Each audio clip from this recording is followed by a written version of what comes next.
महात्मा गांधी, एक आरंभ से एंड तक का सफर। जन्म और बचपन। मोहनदास करमचंद गांधी का जन्म 2 अक्टूबर 1869 को पोरबंदर, गुजरात, इंडिया में हुआ था। उनके पिता करमचंद गांधी पोरबंदर के देवानदी और उनकी माता पुतलीबाई एक धार्मिक और दयालु महिला थी। गांधी जी ने अपनी प्रारंभिक शिक्षा पोरबंदर और राजकोट में की। 1887 में 17 वर्ष की उम्र में गांधी जी इंग्लैंड जाकर वकील बनने की पढ़ाई करने लगे। दक्षिण अफ्रीका में सत्याग्रह। 1893 में गांधी जी दक्षिण अफ्रीका जाकर वकालत करने लगे। वहां उन्होंने भेदभाव और वर्णन भेद का सामना किया, जिससे वे आहत और अविश्वासित हो गए। 1906 में जोहान्सबर्ग में एक घटना ने उन्हें सत्याग्रह के सिद्धांत को विकसित करने के लिए प्रेरित किया।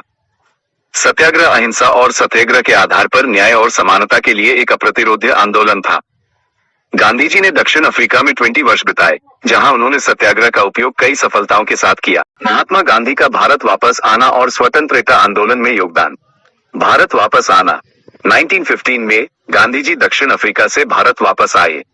उस समय भारत में ब्रिटिश शासन था और लोग कई समस्याओं से पीड़ित थे, जैसे गरीबी, भूख, भेदभाव और शोषण। गांधी जी ने इन समस्याओं को हल करने और भारत को स्वतंत्रता दिलाने का निर्णय लिया। स्वतंत्रता आंदोलन में योगदान। गांधी जी ने अपने जीवन का बाकी हिस्सा भारत के स्वतंत्रता आंदोलन में समर्पित कर दिया। उन्होंने सत्याग्रह के सिद्धांत का उपयोग कई आंदोलनों का नेतृत्व करने के लिए किया, जिनमें शामिल हैं चंपारण सत्याग्रह 1917 नील के किसानों के लिए, अहमदाबाद मिल मजदूर सत्याग्रह 1918 मिल मजदूरों के लिए, खिलाफत आंदोलन 1919-1922 खिलाफत के प्रश्न पर, असहकार आंदोलन 1920-1922 ब्रिटिश समन का बहिष्कार और स्वदेशी को बढ़ावा, सिविल डिसोबीडियंस मूवमेंट 1930-1934 नमक सत्याग्रह और अन्य आंदोलन, क्विट इंडिया मूवमेंट 1942 भारत छोड़ो आंदोलन। महात्मा गांधी के नेतागिरी के कुछ प्रमुख पहलू। 1. सत्याग्रह। सत्याग्रह अहिंसा और सत्याग्रह के आधार पर न्याय और समानता के लिए एक अप्रतिरोध्य आंदोलन था। गांधी जी ने सत्याग्रह को भारत के स्वतंत्रता आंदोलन में एक शक्तिशाली हथियार के रूप में उपयोग किया। सत्याग्रह के सिद्धांत में निम्नलिखित शामिल हैं। अहिंसा, सभी परिस्थितियों में अहिंसा का पालन करना। सत्याग्रह, सच के लिए अपना सर्वस्व स्वीकार करना। असहयोग, असन्याय का विरोध करने के लिए सरकार या अन्य शोषक शक्तियों के साथ असहयोग करना।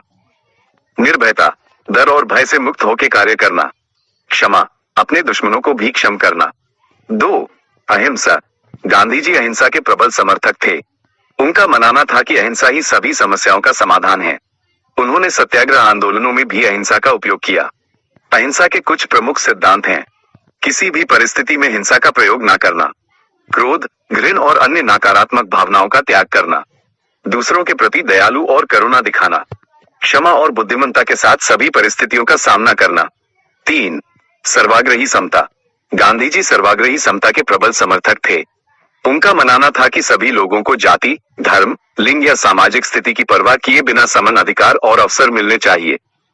उन्होंने कास्टिज्म और भेदभाव के खिलाफ लड़ाई में भी सर्वाग्रही समता का उपयोग किया।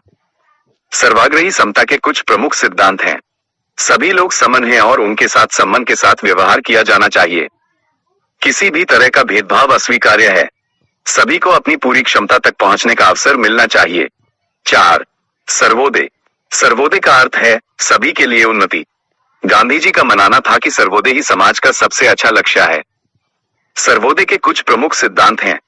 सभी लोगों के लिए आर्थिक और सामाजिक न्याय, ग्रामीण विकास और आत्मनिर्भरता, शिक्षा और स्वास्थ्य सेवा तक सभी की पहुंच, पर्यावरण की रक्षा। 5. स्वदेशी।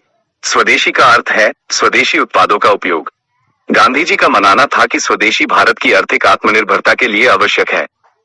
स्वदेशी के कुछ प्रमुख सिद्धांत हैं। स्वदेशी उत्पादों का उपयोग करना, विदेशी माल का बहिष्कार करना, ग्रामीण कारीगरियों और शिल्पियों को समर्थन देना। इनके अलावा गांधी जी के नेतागिरी के कुछ और प्रमुख पहलू हैं। संयम और सादगी। गांधी जी संयम और सादगी के प्रबल समर्थक थे। उनका मानना था कि एक सरल और संतुष्ट जीवन जीना चाहिए। सत्य। गांधी जी सत्य के प्रबल समर्थक थे। उनका मानना था कि हमेशा सच बोलना चाहिए और सच के आधार पर जीवन जीना चाहिए। आशा और विश्वास। गांधी जी में हमेशा आशा और विश्वास था। उनका मानना था कि सभी समस्याओं का समाधान हो सकता है और दुनिया को एक बेहतर जगह बनाया जा सकता। महात्मा गांधी की मृत्यु 30 जनवरी 1948 को हुई थी। उनकी हत्या नाथूराम गोसे नाम के एक हिंदू राष्ट्रवादी व्यक्ति ने कर दी थी। नाथूराम गोसे का मानना था कि गांधी भारत के विभाजन के लिए जिम्मेदार थे और मुसलमानों के प्रति उनकी नीति बहुत नरम थी। गांधी जी की हत्या उस समय हुई जब वे दिल्ली में शाम की प्रार्थना सभा के लिए जा रहे थे। गोसे ने उनको निकट से गोली मार दी। गांधी जी को तुरंत अस्पताल ले जाया गया, लेकिन उन्हें बचाया नहीं जा सका। उनकी मृत्यु से पूरे भारत और दुनिया भर में शोक की लहर दौड़ गई।